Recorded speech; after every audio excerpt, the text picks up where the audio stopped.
सेवामयी जीवन पूर्ण असलं पाहिजे. सेवा.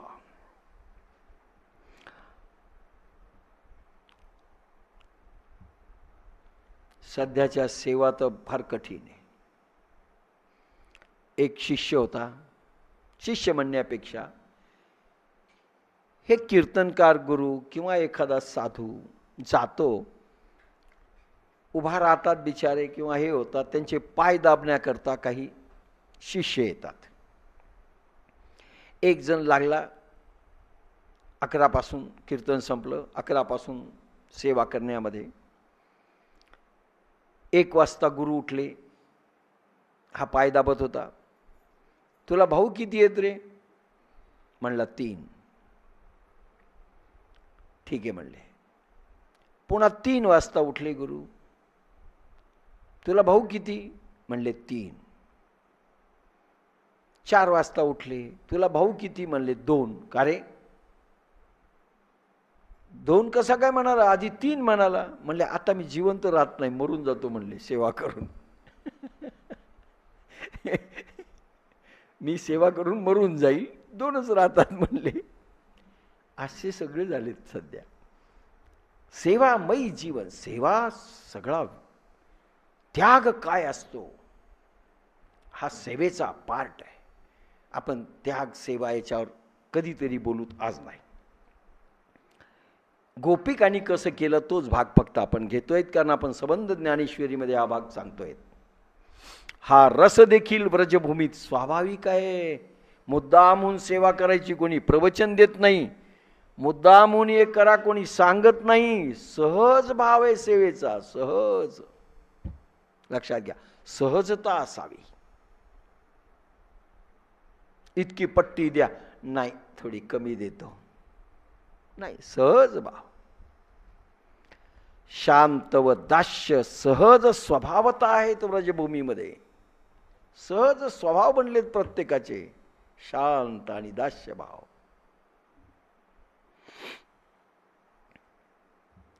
बाह्य दर्शन दोघांचेही होत नाही. दास्य भावही समोर दिसत नाही आणि शांत रसही समोर दिसत नाही, शांत भावही समोर दिसत नाही कोणामध्ये. परंतु सहज भाव असा आहे की ते शांत आहेत आणि दास्य भाव आहे. मथुरा आणि गोकुळातलं अंतर किती आहे? हार्डली 24-25 किलोमीटर असेल.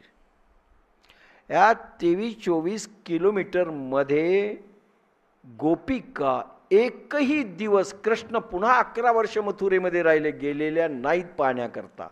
शांत रस. लक्षात घ्या, का नाही ते कधीतरी घेऊ विषय. नाही गेल्या, नाही तर हे पळाले की ते मागे पळाले, असं झालेलं नाही कुठे. उलट गोकुळातल्या ह्या गोपिका ज्या दही दूध विकायला रोज जात होत्या मथुरेच्या बाजारात, त्या बंद झाल्या. की आपण गेल्यानंतर भगवंताला त्रास होईल आणि कामामध्ये व्यत्यय येईल. दूध आणि दही बंद केलं विकणं. लक्षात घ्या, कुठेही वर्णन पुन्हा नाहीये. हा काना पळत येईल नाही. किती शांत भाव आहे आणि दास्य रस आहे. बाह्य दर्शन दोघांचे होत नाही. दास्य, सख्य, वात्सल्य और मधुर रसामध्ये व्रजभूमी परिपूर्ण आहे. या 4 रसात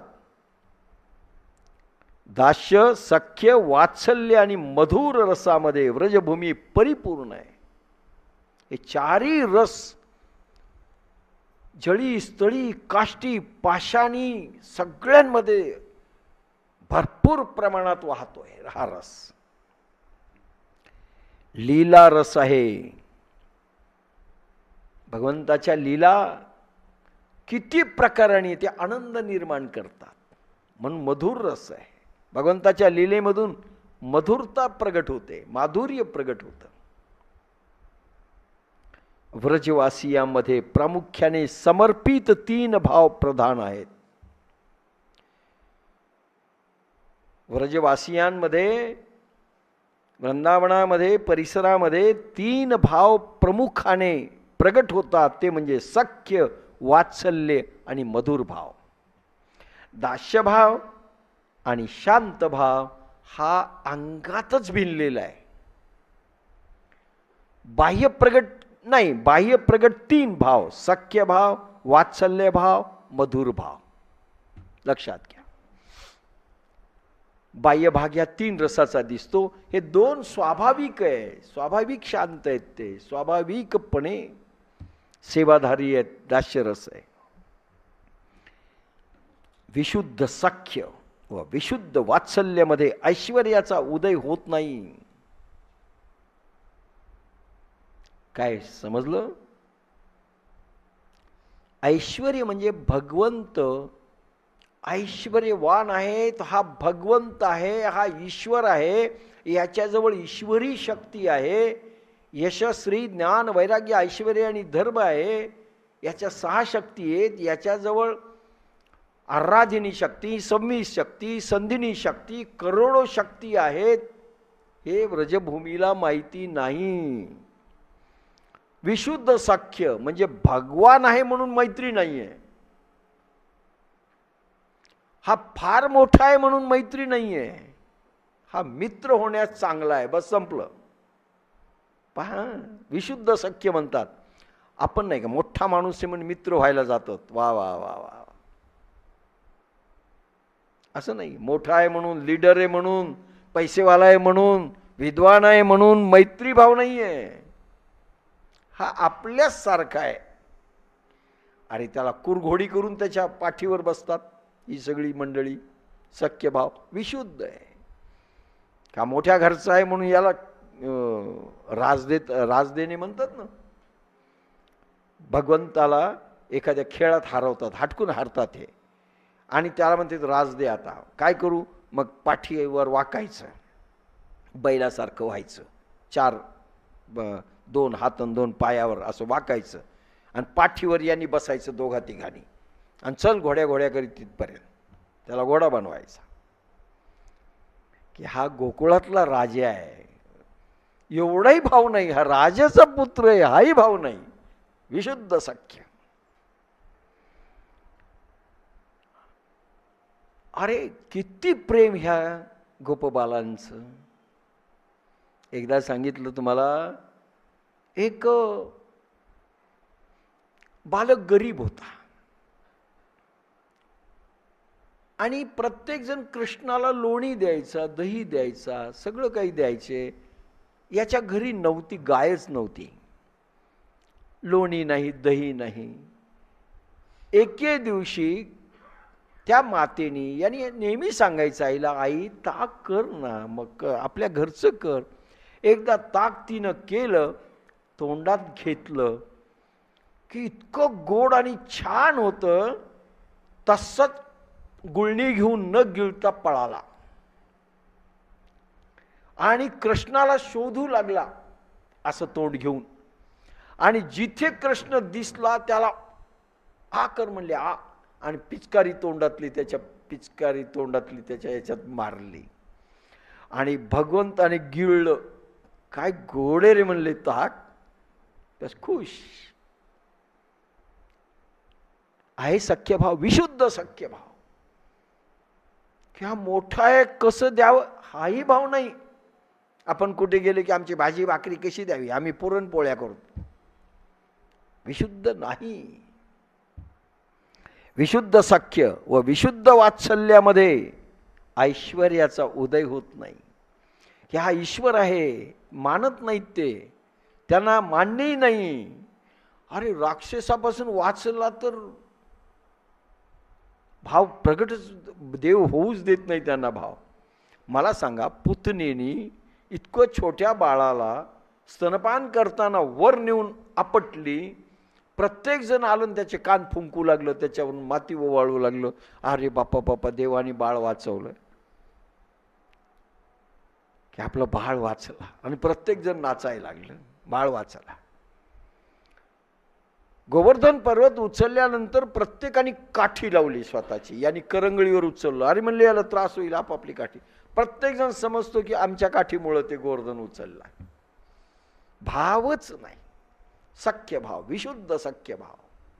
भगवंतानी मैत्री मोठेपणा विसरून केली, सामर्थ्य संपन्नता आहे हे विसरून केली गोकुळामध्ये. म्हणून विशुद्ध सख्य तिथं प्रगटलं आणि विशुद्ध वात्सल्य प्रगटलं.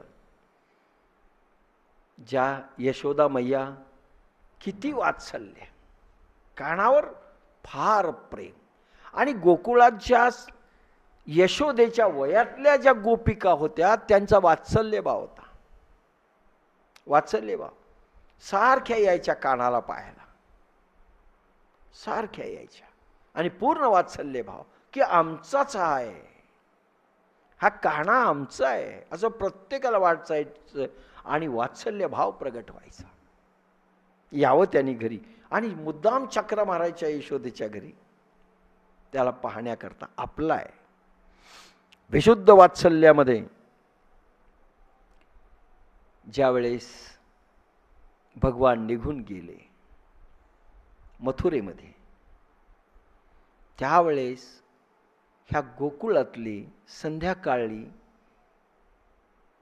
जनावर चरून ज्यावेळेस येत असत, त्यावेळेस ही सगळी म्हातारी मंडळी बसलेली असे, रोज कानाला पाहायची जाताना आणि येताना. रोज टक लावून दिवसभर पाहायचे की आज काना नक्की येईल.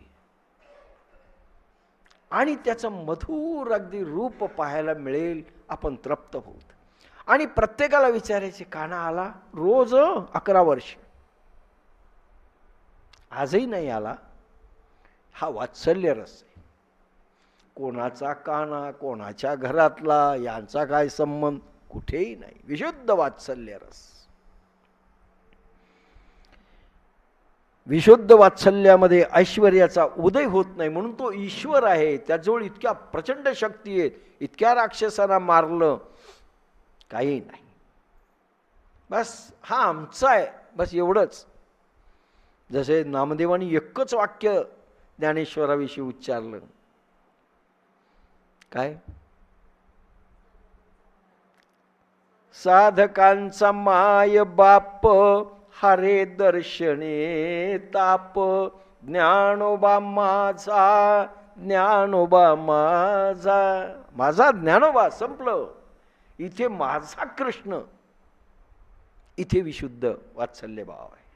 हा माझा आहे, संपलं. तो कोणाचा आहे हा विषय नाही. विशुद्ध उदय होत नाही, पण सूक्ष्म स्वरूपात तो तेथे असतो. पण सूक्ष्म रूपात आहे, यांना दिसतो. अरे कसं काय घडलं? मग म्हणते देवानी घडवलं असेल. हा राक्षसाच्या पोटातून आला, यांनी 2 राक्षस मारले, अरे बहुतेक देवानी हे सगळं केलं. भाव आहे. आणि वाटतं कदाचित याच्याजवळ तर ती शक्ती नाही, पण पुन्हा माया भगवंताची येते आणि यांना साध ठेवते प्रत्येकाला. तेथे ऐश्वर्य, योग, ज्ञान, योगाचा अभाव नसतो. भगवान वावरतायत म्हणून ऐश्वर्य तिथे आहे, सगळ्या शक्ती उभ्या आहेत. यशोदा छडी घेऊन उभी राहिली मारण्याकरता. हा चळचळ कापतोय, ते आता मारतील म्हणून. याला वाटतं यशोदेने मारावीच, म्हणजे हा तयार पण आहे बरं का. आणि मारणार. ती कारण माती खाल्लेली आहे ना, मृत्तिका भक्षण, माती खाल्ली म्हणून यशोदा आकर इतकं लोणी देते, इतकं हे देते, माती खातो म्हणून मारणार. तरी सगळ्यांना ऑर्डर होती भगवंताची बरं का, स्वरूपाधिक मायांना. राधिनी, संवित, संधिनी कोणीही डिस्टर्ब करायचं नाही माझ्या लीलेमध्ये, कोणी यायचं नाही आणि कोणी आपलं ऐश्वर्य दाखवायचं नाही. पण या तिन्ही ऐकत नाहीत भगवंताचं. एकदम यशोदेला आ केल्यानंतर मुखात माती नाही ब्रह्मांड दिसलं. हात थांबला, अशी माया केली आणि विसरायला लावलं. कोणी यांनी नाही, त्या आराधिनी शक्तीने वाचवलं. आपल्या प्राणेश्वराला, आपल्या मालकाला, आपल्या स्वामीला एक छडी का असेना मारल्या जाईल, एकदम धावल्या त्या.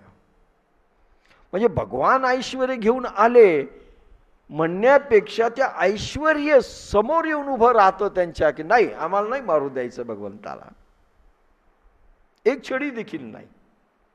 भगवान हेल्पलेस होऊन जातात. त्याला वाटतं मार खावा, बरं आहे आपलं ऑर्डिनरी माणसासारखं, पण नाही. किती दास्य भाव आहे. संवित संधिनी आराधिनी शक्तीचा दास्य भाव पहा. मी म्हणतो ना, काय काय सांगावं असं वाटतं, पण आपल्याला आवरायचंय.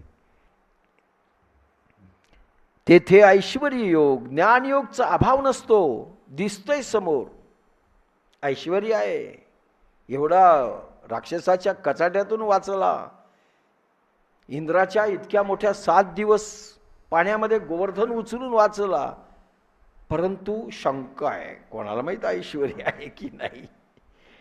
म्हणून ज्ञानयोग तिथे आहे, ऐश्वर्य योग तिथे. अरे समाधी लागते गोपिकांना, वासरांना, धेनूंना. म्हणजे ज्ञानयोग नाही असं नाही, पण समज नाही. पण ह्या रसात प्रत्यक्ष प्रगट होत नाही. पुन्हा शंका येऊन जाते, प्रगट होत नाही. म्हणून हे रस विशुद्ध स्वरूपात आहेत. म्हणून विशुद्ध शक्तीय म्हणून शक्ती म्हणाला त्यांनी नाही. दास्य भावानी आले समोर. वात्सल्य भाव त्याच्यासाठी नाही येतो शक्तिमान आहे म्हणून, तो आमचा आहे, आमचा काना आहे, संपलं, बाकी भाव नाही. म्हणून विशुद्ध रस प्रगटलेले इथे. आता सख्य रस, दास्यरस थोडं थोडं सांगतोय, हळूहळू सगळं चित्र येणार आहे डोळ्यापुढे. जे दाम, एकदम, पेंध्या असे नावं आहेत बरं का. सगळे नावं, बेंद्या, सुदाम्या, वाकड्या, दाम, ही नावं आहेत. म्हणजे आपल्यासारखी नाही आहेत, सगळे अशीच नावं आहेत. वाकडे तिकडे. जे दाम, पेंध्या आणि गोपबाल आहेत, त्यांनी कृष्णाला सखा समजलं, मित्र समजलं, ओनली फ्रेंड, नथिंग एल्स. व निसंकोच व्यवहार केला. निसंकोच. रुसले, फुगले, शिक्षा केल्या, भांडले, सगळं केलं. निसंकोच व्यवहार. मोठा माणूस आहे म्हणून नाही, ते दबून करतात ना बाकीचे, तसं नाही. गवळणी फार छान रसपूर्ण आहेत, पण आता गवळणीकडे वळलो की सगळं जायचं, म्हणून आम्ही वळत नाही. एखादा कुठला तरी तुकडा सांगा. कान्होबा, राखी तुझी गोधने, घेऊन जा तुझी सगळी गाई वासरं, किती त्रास व्हायला आम्हाला. आणि गोधडी घे, ही मुरली घे, सगळं घे, घेऊन जा, नको तुझा त्रास व्हायला आम्हाला. विशुद्ध सखा भाव व निसंकोच व्यवहार करतात. त्याच भावाने माधुर्य रसपान कृष्णाचे करतात. पण कृष्णाने जे मधुर लीला त्यांच्याशी केल्या, त्याचं रसपान तृप्त आहेत ते. रात्रंदिवस कृष्णाच्या बरोबर सोडत नाहीत. म्हणजे सखा भाव आहे, ऐश्वर्य भाव नाही आहे. सखा भाव, विशुद्ध फ्रेंड, परंतु अखंड सहवासात असणार आहे. माधुर्य रसपान कृष्णाचे करतात. काय मजा आली असेल, सगळेजण काठ्या लावतात. मला पहा, राक्षस मारता वेळेस किती मजा केली असेल, काला वाटप प्रसंगी किती मजा होती. एक एक सांगेल तर सखाभाव सांगायला वेळ नाही, फक्त टच देतोय.